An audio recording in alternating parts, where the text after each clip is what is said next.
Alright, hope everybody's having a good one. Welcome to Microsoft Flight Simulator with Cookie Pirate. Today, we're flying the Cirrus SR22. We're going from Kodiak, Alaska, up to Kenai. We've done the reverse a couple times, flown from Kenai down to Kodiak, but today we're doing the other way. More favorable winds. Should be about a 54-minute flight, about 180 miles. We're going at 20,000 feet. Climb aboard. And let's go flying.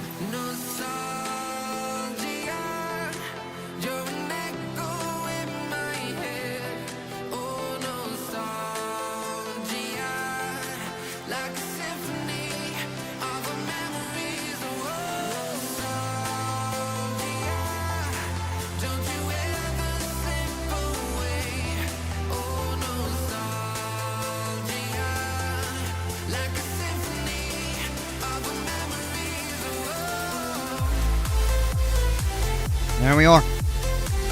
The weather throughout much of the state hasn't been very good, but it's absolutely beautiful here in Kodiak and also on the Kenai Peninsula today. So it seemed like a pretty easy. The alternative, I thought about doing a route up in the interior, up in the mountains, into a fogged-in airport, but that would be much more difficult. So I'm content with doing the easier route, and I don't have a whole ton of time because I actually have to go back to work this evening. So this'll be fine. Alright, battery switches on, strobe light, CDI set to GPS. 20,000 feet. 110 on the FLC.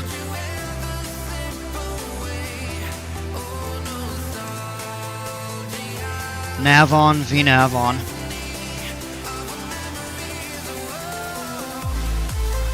Set trim for takeoff.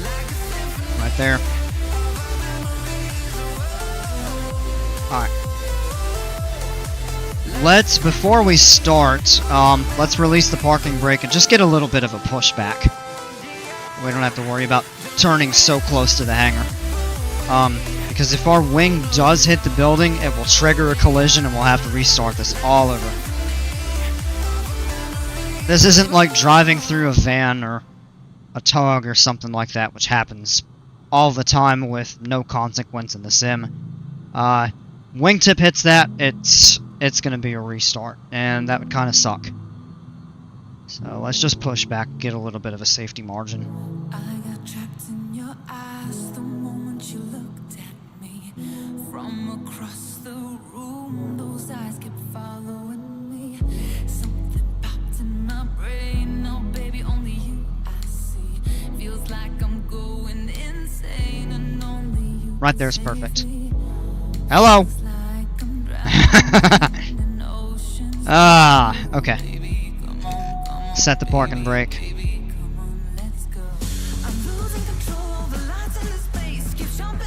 I don't know, and I hit the command to stop the pushback. I think I may have been tabbed out. Alright, we're good there. Cycle the mixture. Started in full rich this time. It usually starts idle. Alright, boost pump on. Throttle full forward. We'll go ahead and pull it back, and quick bump.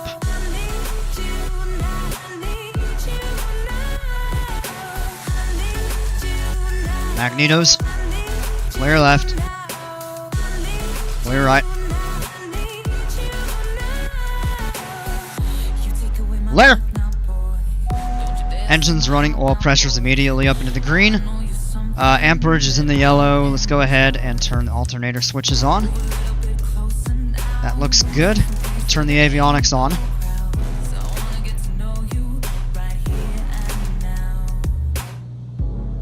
That'll come up momentarily.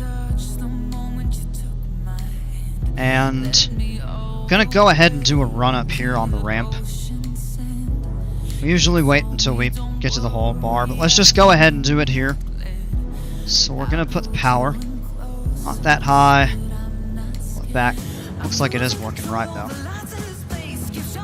Been having problems with my throttle. Alright. that right there is good. Nav lights, landing light, ice light, pitot heat, all on. Electrical systems look good. We can turn these off. We'll leave the nav lights on because we got a taxi. Let's do quick mag checks. The right first. Back to both. Left. Back to both. Those all look good. Engine instruments are in the green. No warnings, cautions, errors, anything like that. Let's go ahead and pull back on the power.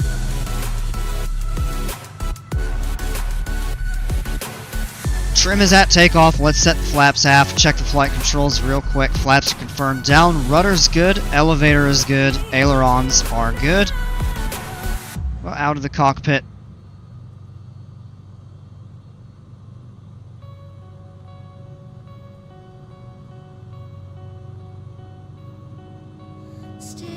Should we grab the weather here, Kodiak, real quick?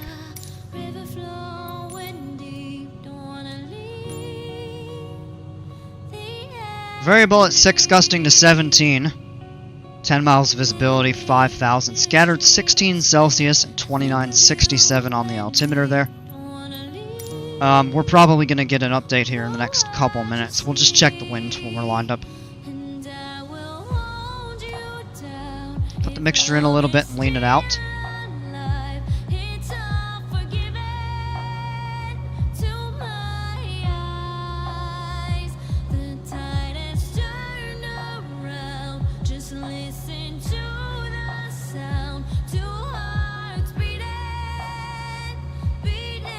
That's peak right there. Pull back to idle. And we are ready to taxi.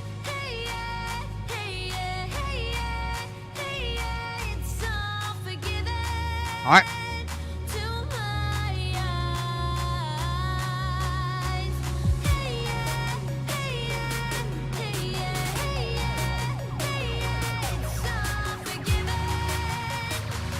And I know my way around this airport pretty well. Straight ahead right here. Square the hold bar.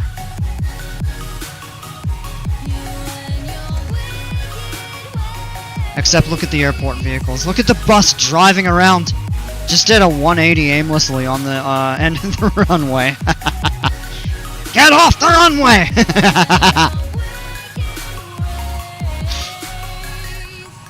Alright, let's taxi out. Final items, and actually that was a much shorter taxi than I thought it would be. We'll actually go ahead and do that when I get out on the runway. Landing light on. Mixture will go full rich when we are lined up. Flaps are confirmed at half each side.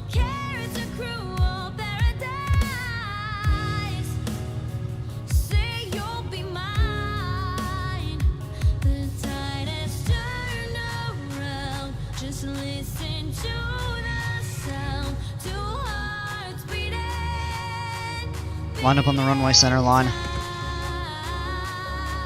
Okay. Let's see here. So we're going to set the heading, and we're going to turn the heading bug on. Mixture goes full rich. Boost pump is on. Landing light is on. And we're rolling. That's fine. Don't need a lot of runway to take off. 6 gusting to 15, 2967. So there's the update. No pertinent changes. Let's go full power. Engine instruments are in the green. Airspeed is alive. We're looking for 77 knots. We'll rotate.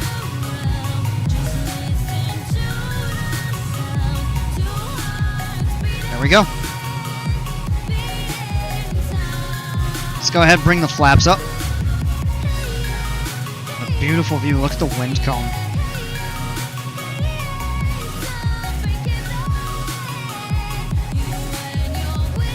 Lower the nose a bit. 800 feet will engage the autopilot. Look out there. That is gorgeous. I tell you, I love the views around here in Kodiak. 800 feet. So we're actually going to go ahead and turn this way. Never mind the heading indicator. As the terrain starts clearing up, we'll turn for an intercept here. Got a little steep in the turn there. You don't want to go past that notch.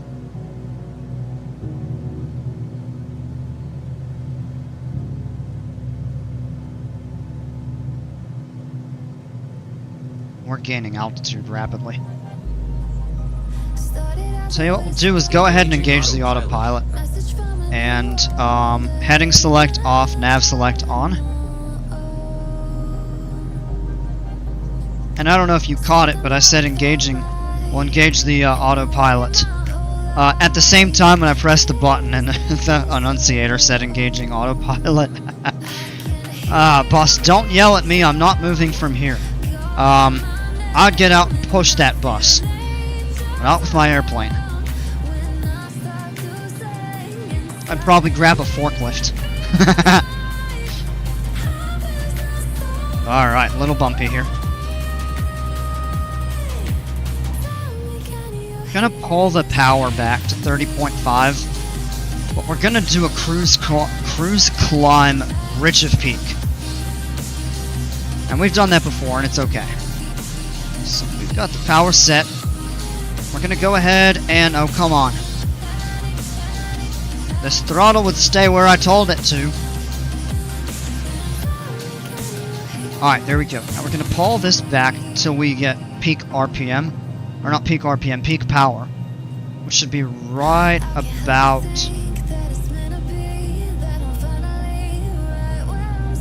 right at about 20...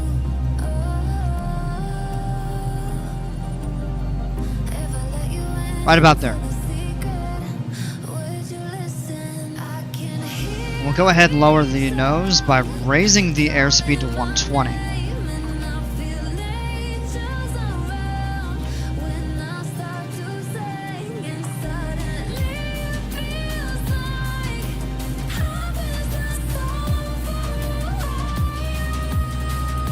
Alright, and let's go ahead and turn on the flight tracker.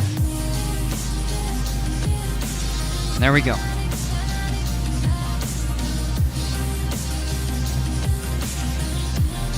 We're still doing pretty well on the climb. 1,300 feet per minute. It's not bad.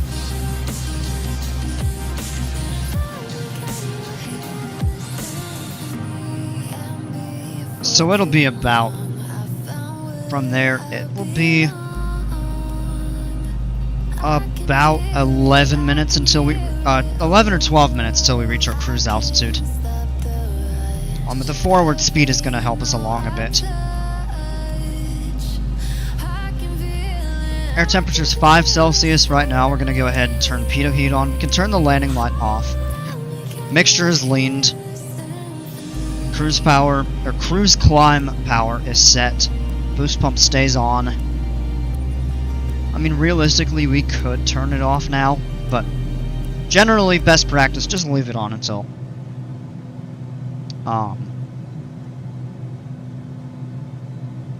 you reach cruise altitude.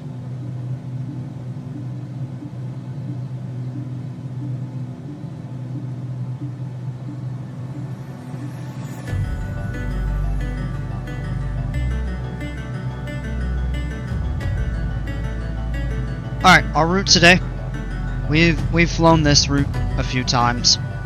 Out of Kodiak, coming up over a Kodiak Island.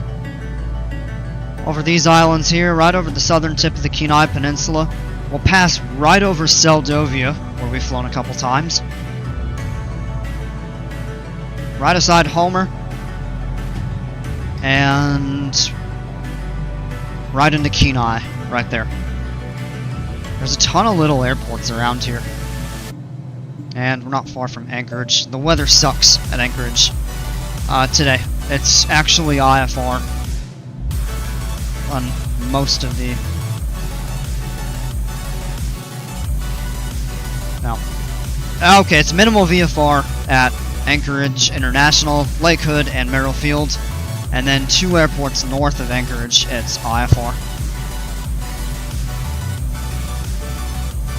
So I'll actually go ahead and pull Sky Vector up. So here's what we're looking at. Here's our route on the chart. Kodiak.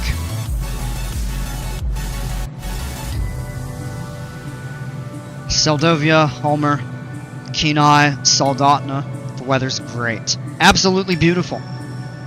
It's clear at these two airports. It's clear at Homer. And it's pretty good at Seldovia. And it was also, as you can see, of course, quite good at Kodiak. If you go much further up, it gets kinda messy. So these blue, here at Anchorage International, Lake Hood, Merrill Field, indicate minimal VFR. These two red dots indicate IFR. So it gets even worse. Then it gets a tiny bit better, but still kinda just not good flying weather. So we're really today in the best spot to take a flight.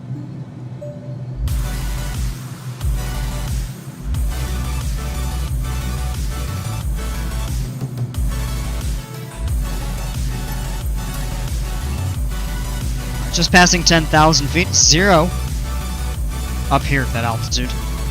And a 23 knot, we've got a crosswind.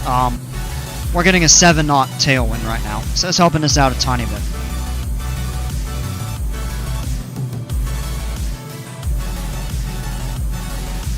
But just what an absolutely beautiful view.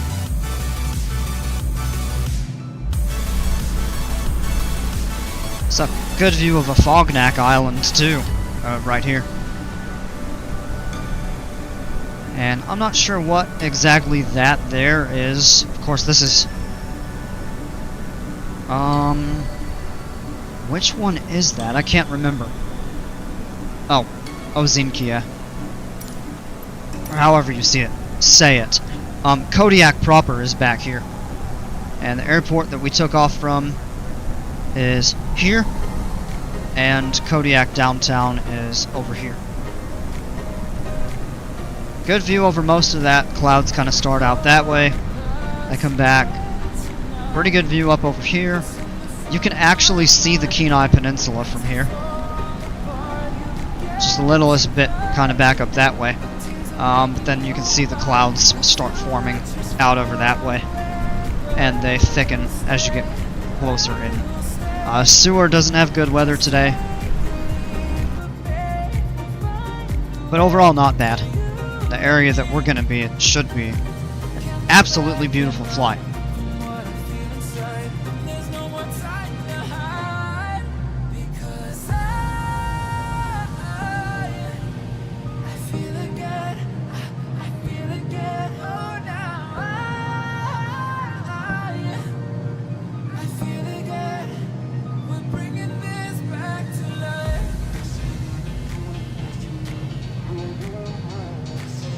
So I thought of doing a game called a poker run. So this tends to be something that bikers tend to do, a lot of charity events and stuff like that, contests just for fun. But flying communities have actually, excuse me, yeah, flying communities have actually done this a few times to varying degrees of success, but it's fun. So basically, in an area, the Kenai area is actually one that they've done, for example, is you'll start somewhere, and you'll fly to anywhere from 4 to 6 other airports, and they're all very short hops, and you kind of go in a circle. So for example, you'd go 1, 2, 3...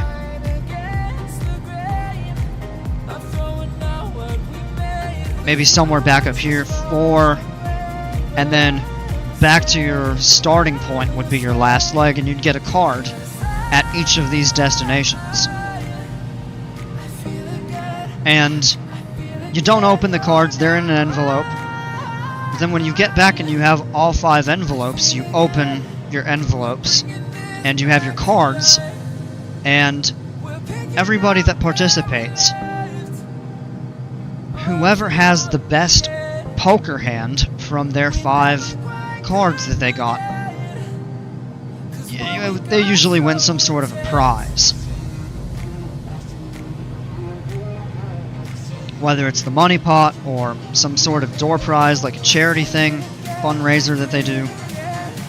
So it's really cool stuff. It can be a lot of fun. I thought of maybe doing something like that on here one day when I have time for a little bit of a longer flight.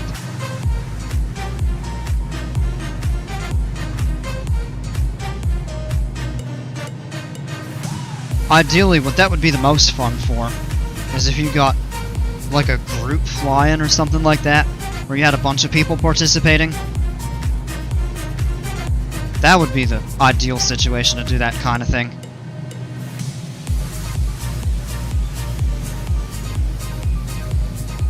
Absolutely gorgeous view out this way.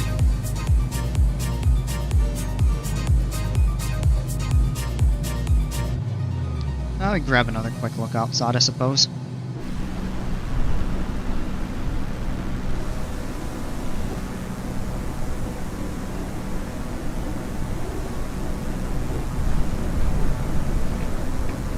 Look back out that way at Kodiak.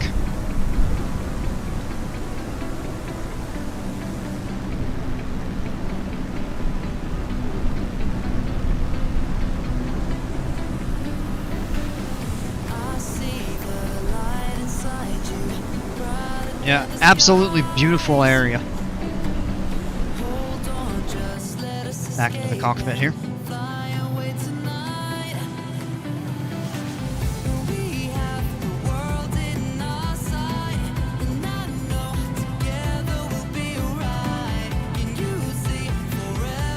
Yeah, we have a 12-degree course correction for how strong the wind is.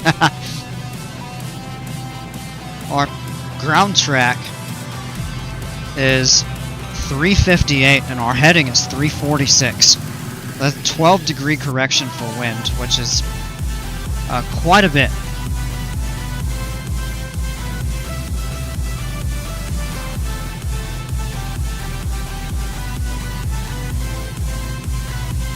Kind of a remarkable amount.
We're through 18,000, we can go ahead and hit standard pressure.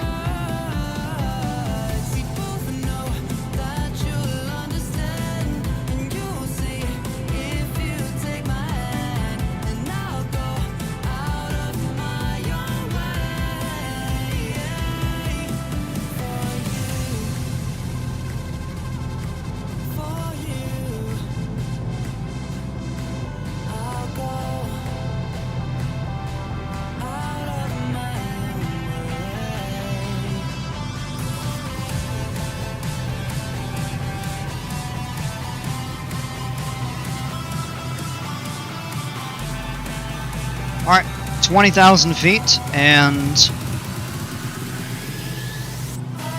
I think we need to lean this just a tiny bit more.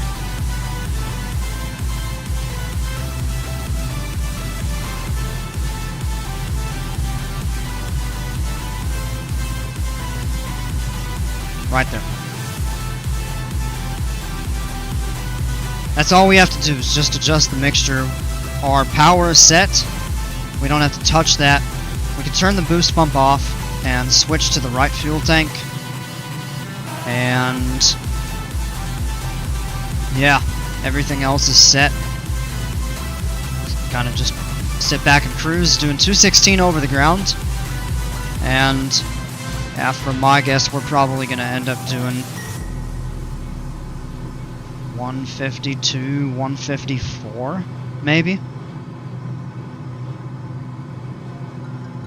It may pick up a little bit more.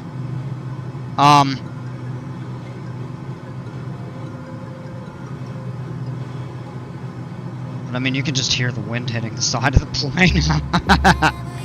39 knots, and we are getting a 9-knot tailwind. So, and again, we're getting a right about a 10-knot or 10-degree crosswind correction, just because the wind is so strong up here. If you look at this right-hand, this one here, this right-hand display, you can see that because the plane is not pointed straight along the course. So, speaking of that, we can actually go ahead and zoom out.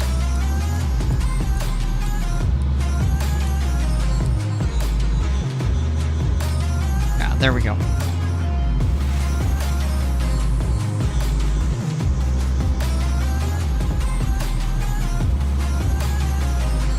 See the top of a Fognak Island here, and then over there across the water on the other side is the start of the Alaska Peninsula. Straight up ahead you can see Kenai. Well, actually no, you can't. Not yet. Okay, you can see Homer. Homer's right over here.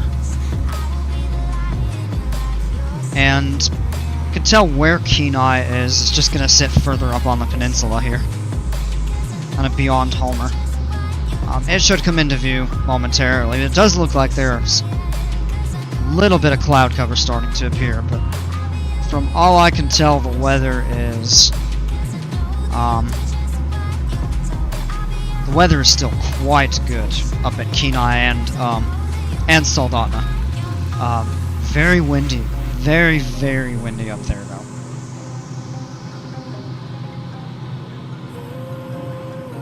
So things may actually get really challenging on the way in. This could get kind of ridiculous if the wind doesn't calm down from what I'm looking at.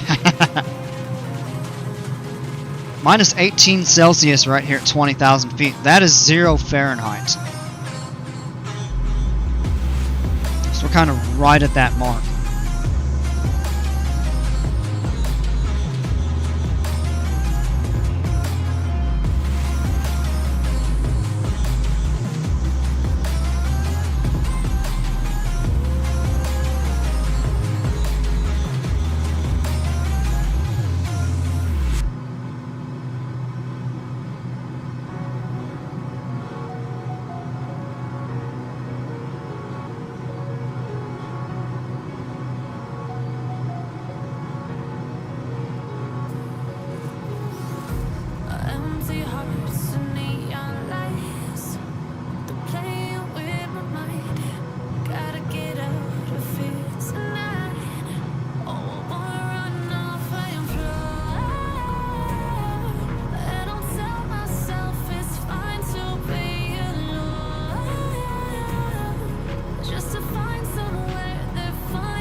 I've right about a half hour remaining.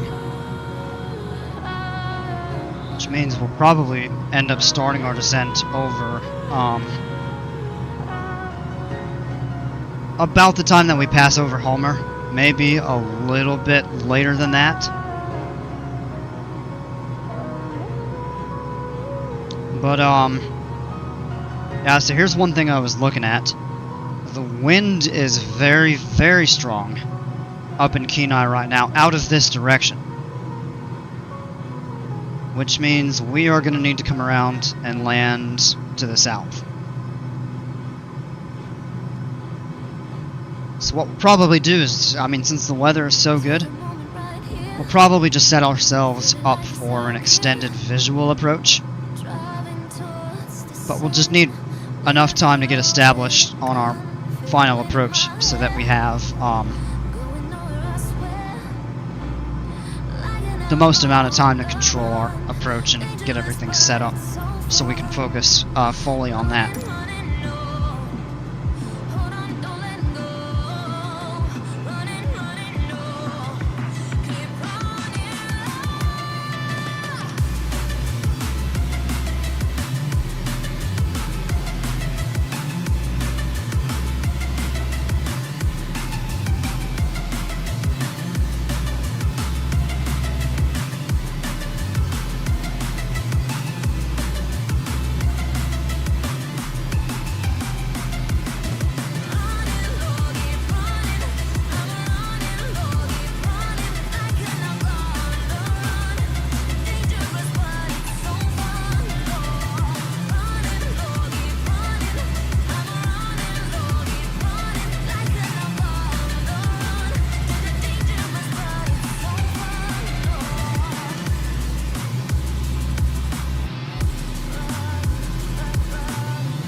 The wind is shifting a little bit. Now we've got a 14 knot tailwind component, which is nice.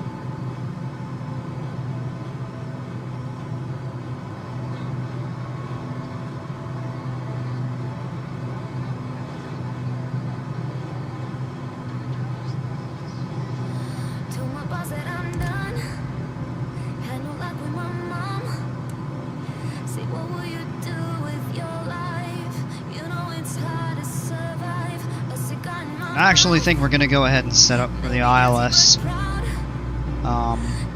Y for 20 right. And what I'm looking at is this chart right here. So what we'll do is fly to one of these two fixes. I don't think it'll matter, but we'll probably do this one. And we'll fly this curve and come in and descend that way. And the autopilot should actually be able to fly us down to minimum, so 200 feet above the ground. That'll give us time to set up and everything. So we will I'll go ahead back into the sim here, and we will choose that there. And we're going to choose that initial fix. Rojar, Twiggy, and T-Bone. I like that fix, T-Bone. Alright. Minimums.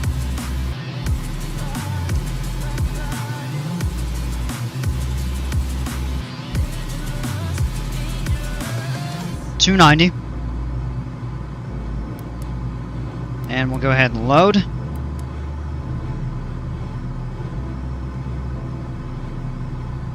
And we will go ahead and scroll down here direct to that fix.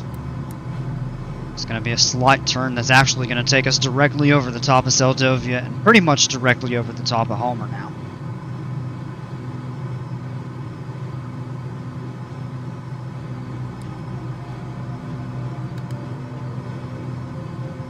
And we got a while before top of descent, so just past Homer.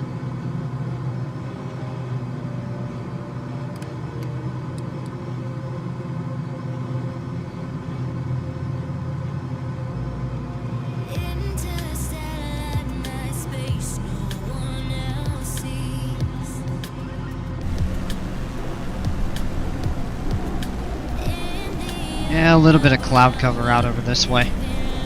Not bad. Look back that way, you can see a little bit of Kodiak still.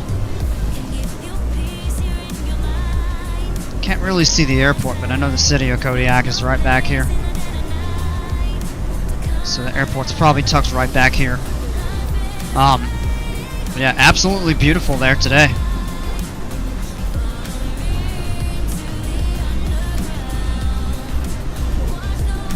You can see a bunch of rain up ahead over on that side though.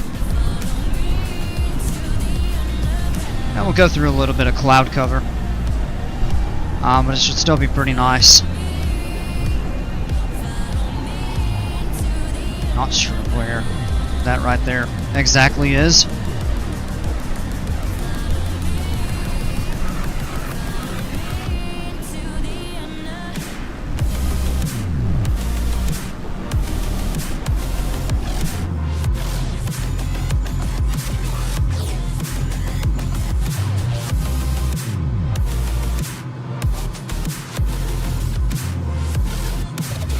Oh, that's Port Graham.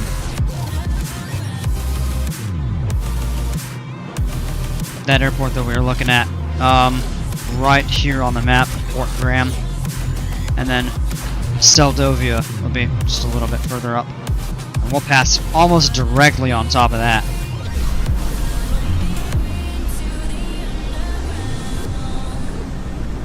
Kind of clouded over just a tiny bit. Kadir, hello, have a good flight. Thank you, I appreciate it. Welcome. Glad to have you aboard.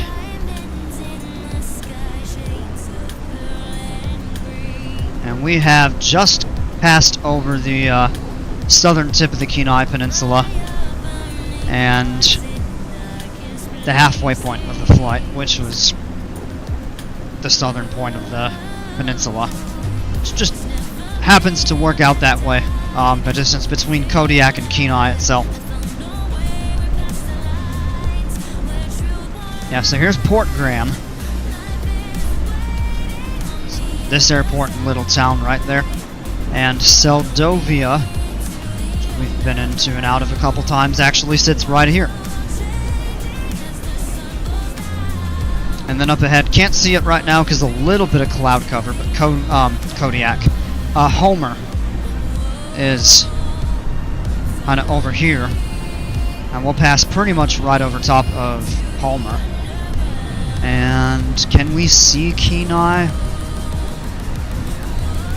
Maybe not really yet. It'll come into view soon though.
That is clouding over a little bit over here. Hopefully it doesn't back up that way.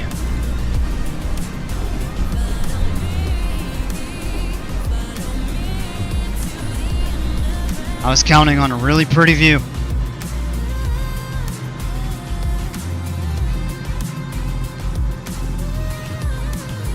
I feel like the weather gets crummy out that direction. And there's a... yeah. You can just barely see it over here. I can never remember which mountain is which. I mean, in which order. That there is... yes, it is, I think. The, Iliamna volcano. Although it may not be. It may be one of the mountains further up. Kind of along the, start of the Alaska range.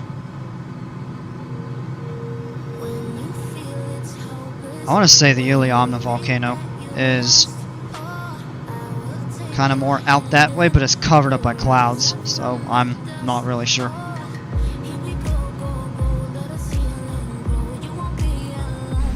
Alright.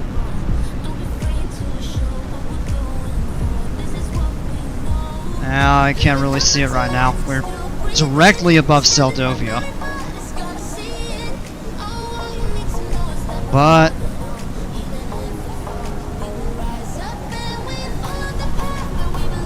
can't see it. Thanks, clouds. Oh well.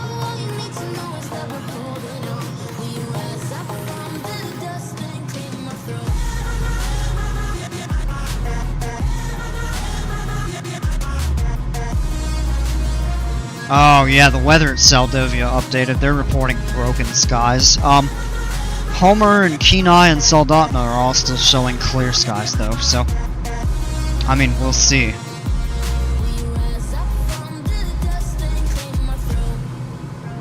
Alright. It's gonna be time to go ahead and start planning for our descent. Minus 21 up here. Let's go ahead and grab the weather at Kenai if we can. Still not available. Okay. Alright,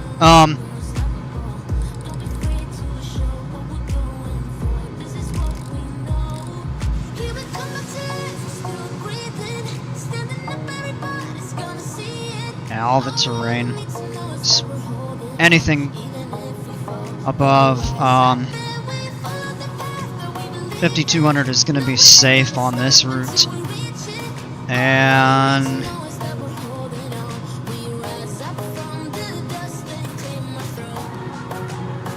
safe altitude to get to the fix would be 3,500 once we pass over the mountains past Homer, so we can really set it to 3,500.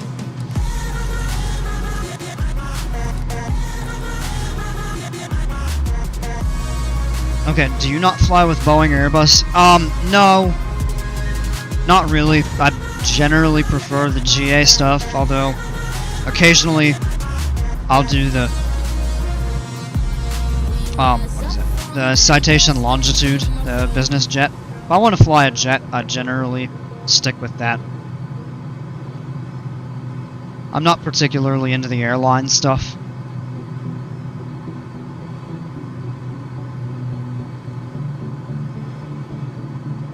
But that's just me. I'm a real world licensed private pilot.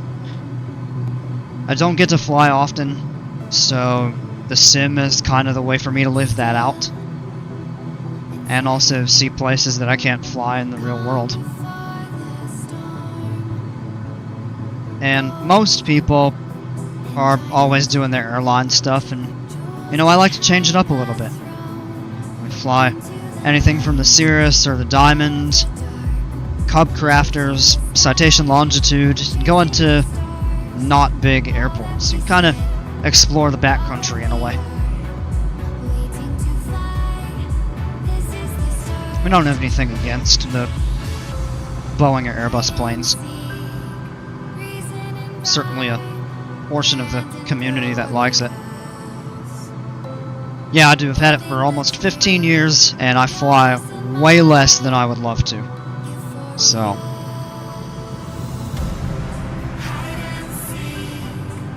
Yeah, man, I appreciate it.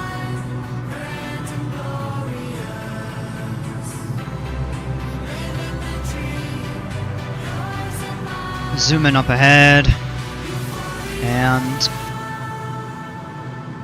I am pretty sure Kenai is right there.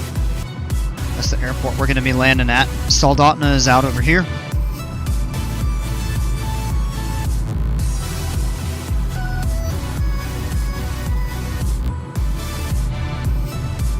We just passed over Homer, right there. And we'll be starting on our way down any moment.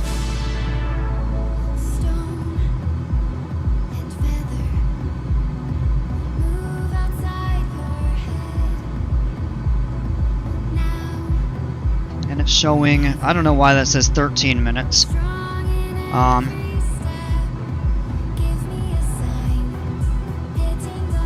Oh, the track distance, it probably is. We're gonna be flying past, past the airport to circle back around to come in because of the wind. And it says about 18 minutes or so remaining until we touch down.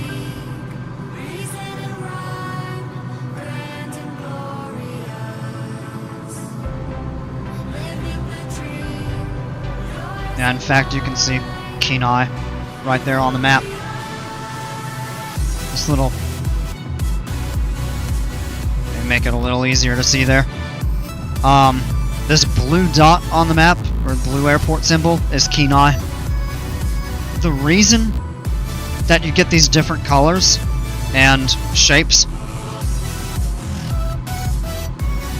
so if they're like this, they have generally a paved surface. And if they're a hollow circle, and it means it's probably grass or maybe gravel. And then the reason Kenai is blue as opposed to, for example, Soldotna, which is pink, indicates that there is an air traffic control tower at the airport. So that's what that means. I like small planes too, especially the Cirrus Vision. Vision Jet's awesome. I've seen a number of them in the real world. Haven't been able to fly on one. But they're pretty awesome planes. I don't have the one in the simulator, and I thought about buying it, but I'm not going to, because if you get Flight Sim 2024 when it comes out in November, the Vision Jet will actually be included with the sim. So I'm absolutely getting that. So yeah, I'll wait 4 months for the plane. Alright, we've started our descent. We're going to pull back to about 35% power. Right about there. We'll bump it up to 37.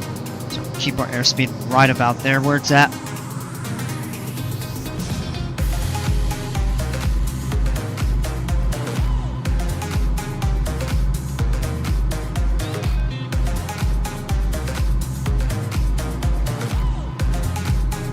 And let's see, we should be able to get the weather now. We're only 40 miles away.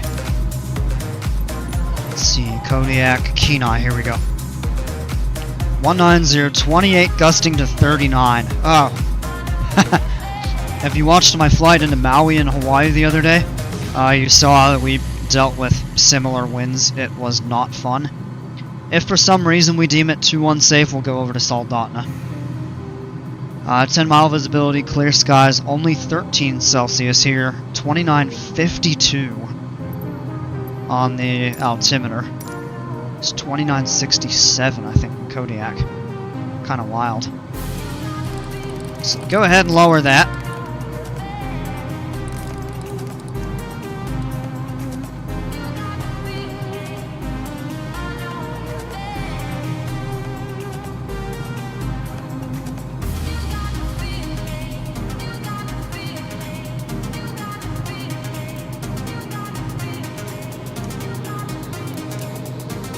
Go ahead and activate the approach.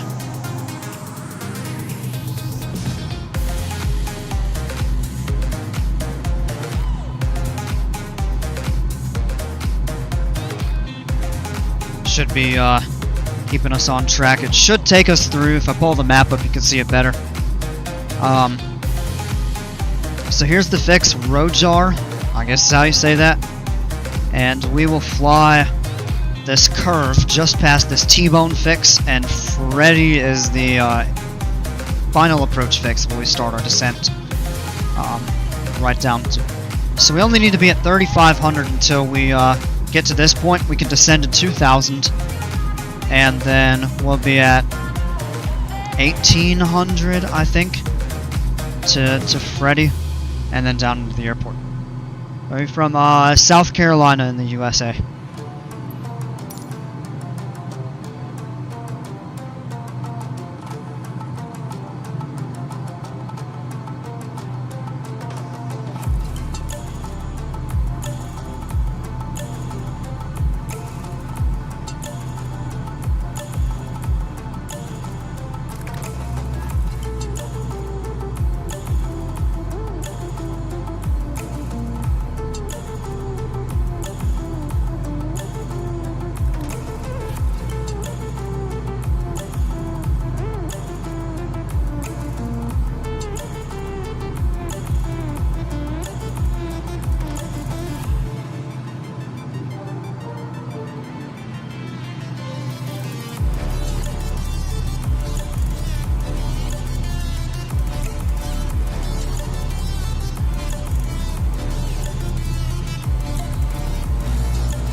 Yeah, wow, look out that way. The other side of the mountains is just thick clouds. You look straight ahead, out past Kenai, like toward Anchorage and the Matsu Valley, just clouded over. Can't see much of anything out there. But right over here, it is absolutely beautiful. So, that's actually part of why I picked this route today.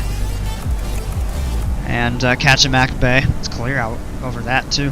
It's kind of nice.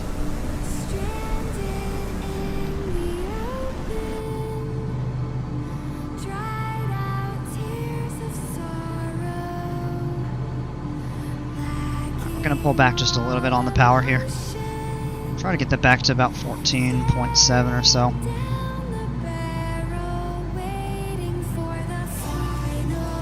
Of course, this is kind of jumping around again. 15, that's fine right there.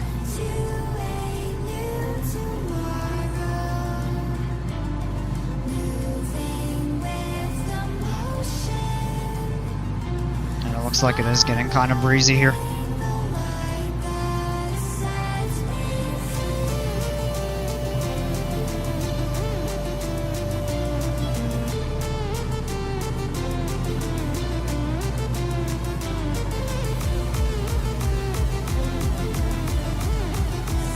In 13 minutes we should be on the ground. Take a look at the chart here real quick. We'll pull that up. So what we're going to do, we're flying to this fix here. We just have to be over 3,500 because of this right here. But once we get to this fix, we're able to descend to 2,000. We start the turn at T-bone, we can descend below that. And, we kind of turn toward it. And the altitude would be 2,000, but we can go down and intercept the course. And right here at the final point of Freddy, we would be at 1,400 feet. So once we're actually established on the localizer course, we'd be able to descend below 2,000, pick the glide slope up, and track it all the way down to 200 feet above the ground. 298 feet. MSL, what they call it, mean sea level. So airport elevation's 98 feet, so.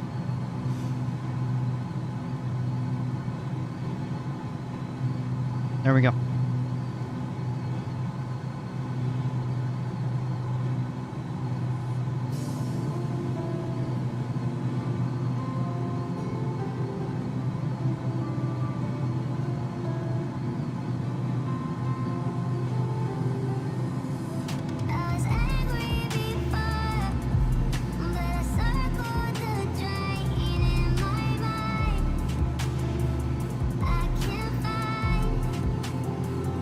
how much money did it cost you to get a PPL license? I'm not going to say the exact amount on stream, but it was a lot. We're talking over $10,000.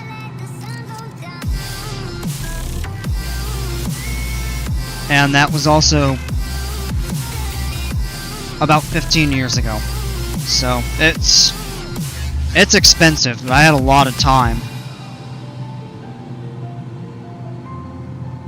And nowadays it'll cost you, if you were to do your private license, ground school, flight time, you have to have a minimum of 40 hours, but most students will end up with about 60, and they can expect to spend probably $15,000 or so.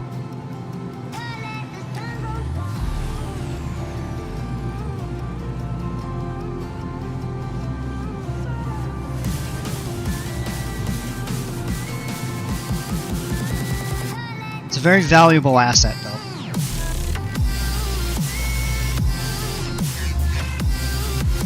Yeah, if I did it today, it would probably... There's no way. Because I've thought of going back to flight school to get my instrument rating, and it just kind of seems a bit cost prohibitive. So, I would like to, but right now I'm just kind of holding off on that. I've got other priorities, financial priorities right now. And flight sim, buy it once and I can do as much of this as I want. I mean, of course it doesn't equate to being in a real plane. There's just such a thrill of that, but this is... I'm content enough with this for the time being. I mean, I do this almost every day, so it's sufficient enough for me to kind of enjoy my flying fix, so to speak. Let's see, it looks like we're coming up right over Soldotna here. Take a look outside. Yeah, so here's the airport, and I believe this is the actual town, or city, I think it's a town, of Soldotna. And Kenai Airport is over here, and then the town of Kenai all around it.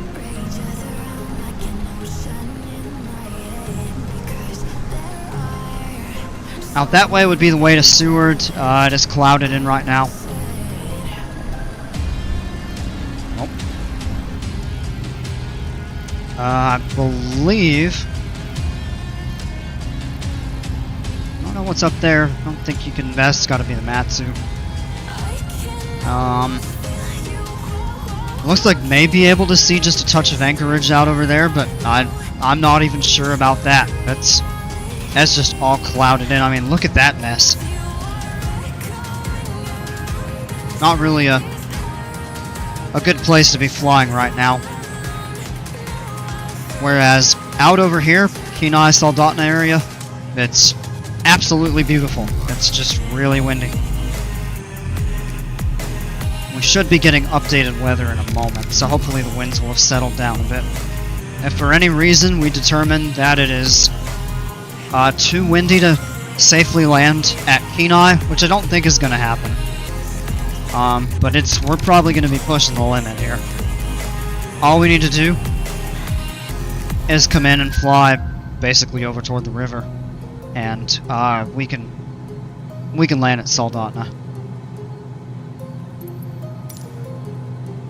So that'll be our backup. Being able to line up on the ILS will help, though. It'll give us a little more time to kind of set up and get stabilized. Plus, we'll have the autopilot helping us out, hopefully.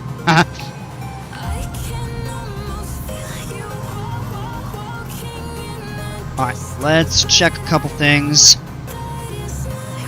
Now, let's go ahead and switch fuel tanks. Landing light and boost pump can stay off for a little shorter time.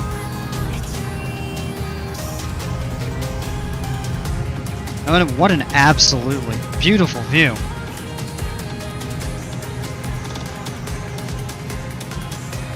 And we're going to begin a gentle turn here on what is called a DME arc. So there's a point, and it is, in this case, I believe it's the Kenai VOR. VOR is a little navigational aid. This right here. And this is the 8-mile radial. So what it means is we basically fly a very gradual circle around the 8-mile ring from this point, the VOR. It's a very gentle curve, just like a circle. It would go all the way around here. All the way, 8 miles around the VOR. And then the localizer, which is part of the ILS approach, comes off this direction. And we basically fly the arc until we can turn in and pick up the localizer. And we descend to 2,000 here, and we'll have all the way down to 1,400 by here. So that's what we're doing at the time. So we're gonna go ahead and actually lower this. Oh, not that much. Set that to 2,000.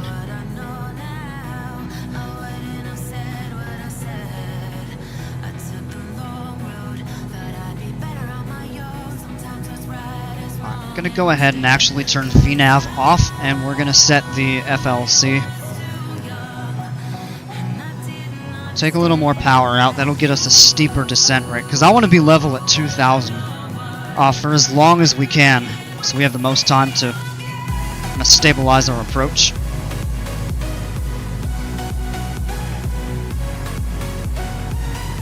It's 4 Celsius. We're going to leave the heat on for a few more minutes.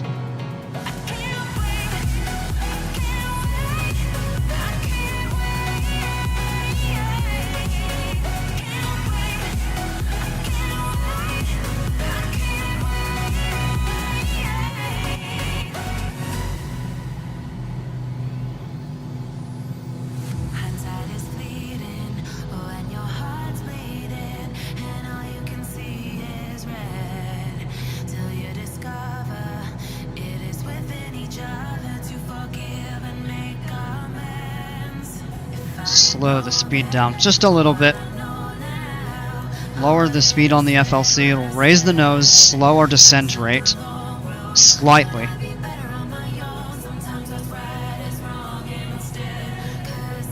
And then we can just remember, when the FLC is set, speed is constant and our descent rate is controlled with the throttle. So we're just pulling back on the power a little more, and it's still jumping all over the place. And we'll slow it to 145, and we'll pull back on the power even more. Come on.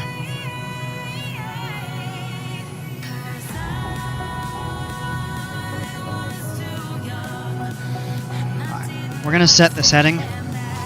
Turn. Activate vector to final, and it should... yeah.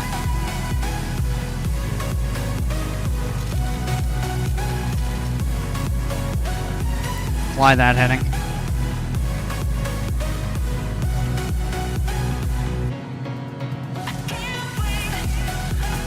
Take the power out. Should be leveling off at 2,000 in just a moment. Zoom in a little more on the map.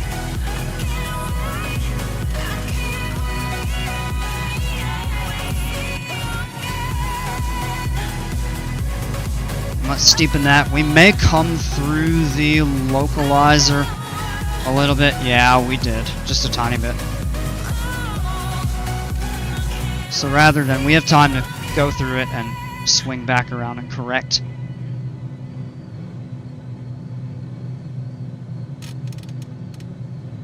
So just a nice gradual that. We're going to turn the approach mode on.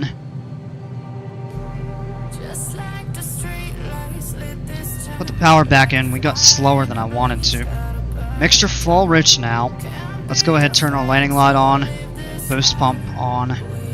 Don't need to switch the fuel tanks. We're good. Why is it going through the course? Shouldn't be doing that.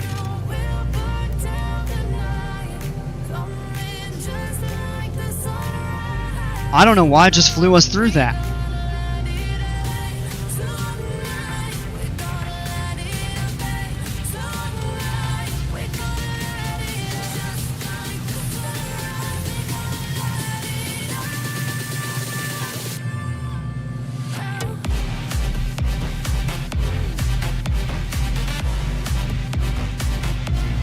As long as we're set up to intercept this properly, that's really what I care about.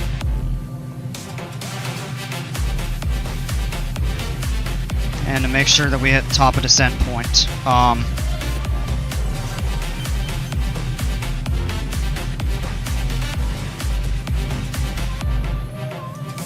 now we'll turn VNAV back on. And we'll turn the approach on in just a moment. Should set us up for this, but if I can't get this plane to fly the glide slope, I'm gonna be kinda aggravated. Just been having nothing but problems with that in this aircraft. Approach mode is on, nav is on, so it should... VNAV is on, so it actually should fly it for us. Just if it would stop weaving around and get on the glide path and fly it, I would be very happy. Let's check for a weather update real quick. We should have one. Let's checklist, my mistake. Yeah, Kenai, 23 gusting to 33. It has backed off just a little bit, 29.51.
Should start descending here. Come on down.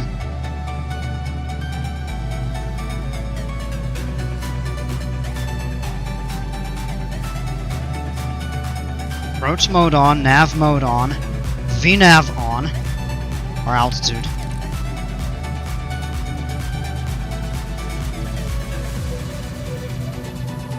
And is it gonna... Nope, it's gonna continue us. Yeah.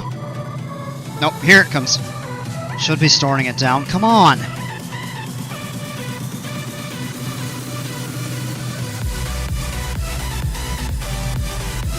Gotta fly this by hand. Freaking can't stand this autopilot sometimes. Alright, half flaps. That's ridiculous. Pitot heat off. And the plane wants to rise.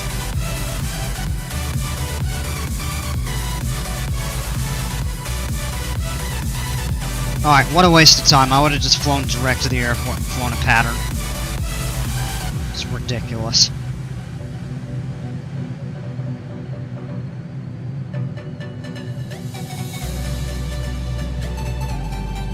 And our airspeed is high because of the wind.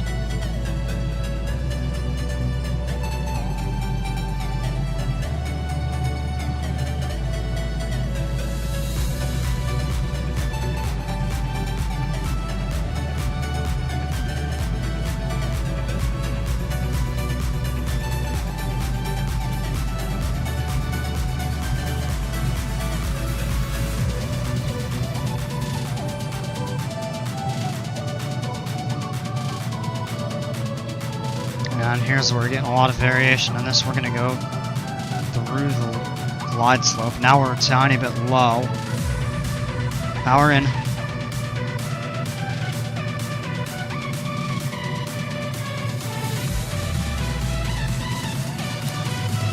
flaps.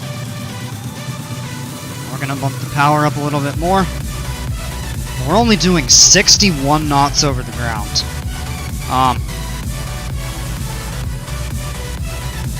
Which with our given airspeed, that's a massive difference. We got a 30 knot headwind at 900 feet. That's a big deal.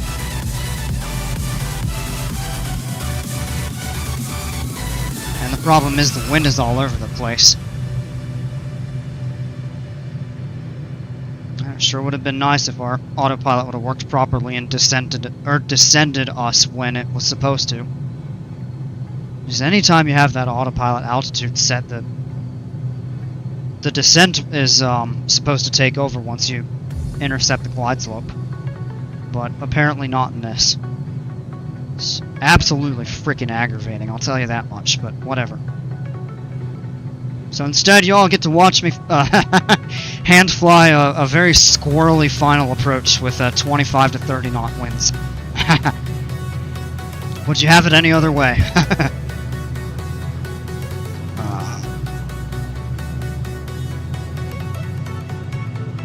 65 knots over the ground. I need to take that out because we're kind of high, but we're going to give ourselves plenty of room to work with. Gust of wind lets up and we're going too slow, it could cause us to drop. And that can be dangerous.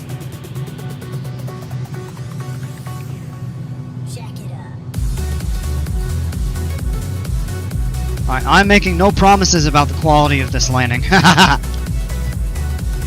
I'm gonna do my best, but yeah, we shall see. Yeah, we're too high again. The wind is shifting now.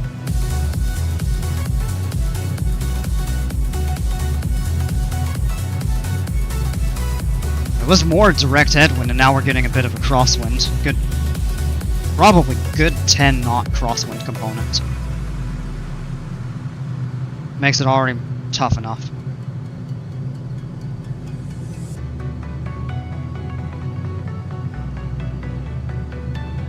At least we're not flying a seaplane. Can you imagine the waves on that water? I mean, you can see them from here.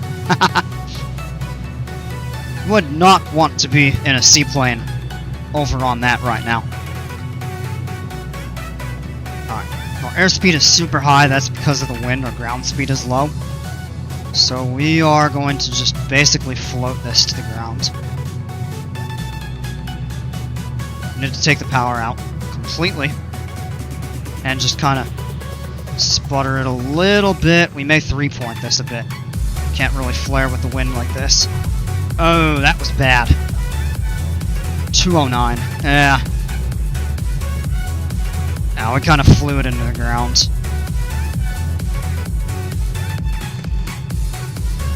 I mean, that wasn't absolutely terrible, but anything over 100 is a little bit of a bumpy landing.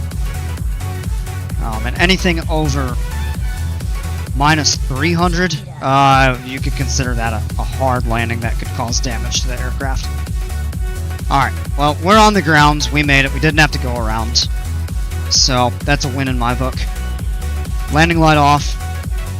We want to lean the mixture. Maybe a little bit. Yeah. There we go. What a pain in the rear. No big deal, though. Problem was, we flew it into the ground. Couldn't get enough of a flare. And kind of bounced a little bit. When we hit down. Lions roaring in the morning sun, searching for a longer day. People feeling like And part of that, I couldn't flare the aircraft enough, but if you did, the wind was so fast, we were trying to bleed airspeed. But when you're carrying that much extra, it's tough, because when you try to flare, which means to raise the nose like you do right before you land, you're a lot more susceptible to floating, but also ballooning. Which, when you float, you float. When you balloon, you start going back up in the air, and you risk running out of airspeed and actually having the aircraft drop to the ground. which would result in an even harder landing than if you fly it into the ground. But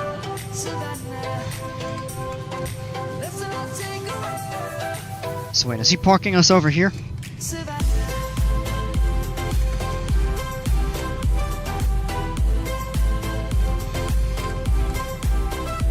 Can't even see him from this view.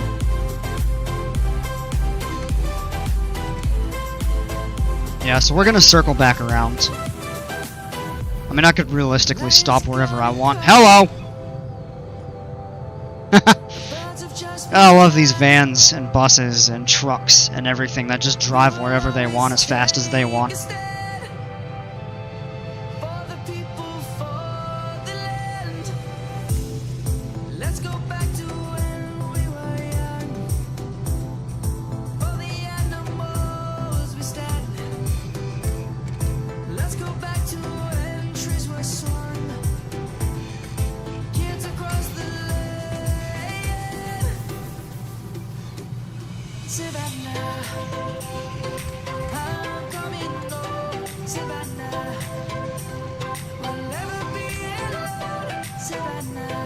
Alright, there we are.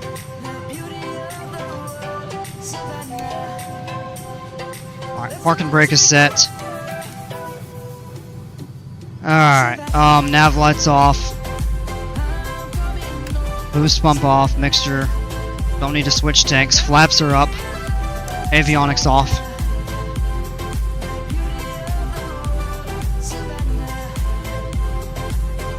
Good. Let's go ahead and pull the mixture.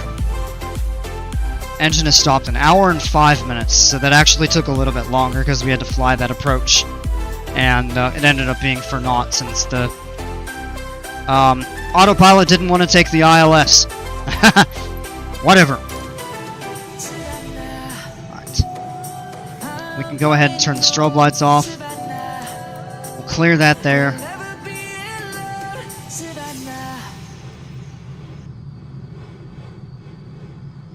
You can just still hear the wind hitting the side. Look, the propeller's turning. Alright, alternator switches, magnetos off. Clear that. And the battery switches. And the propeller is turning in the wind. Alright, folks, here we are. Welcome to Kenai, Alaska. Thanks for flying with me. And hope to have you aboard on the next one. Until then, take care and stay safe. We'll see ya.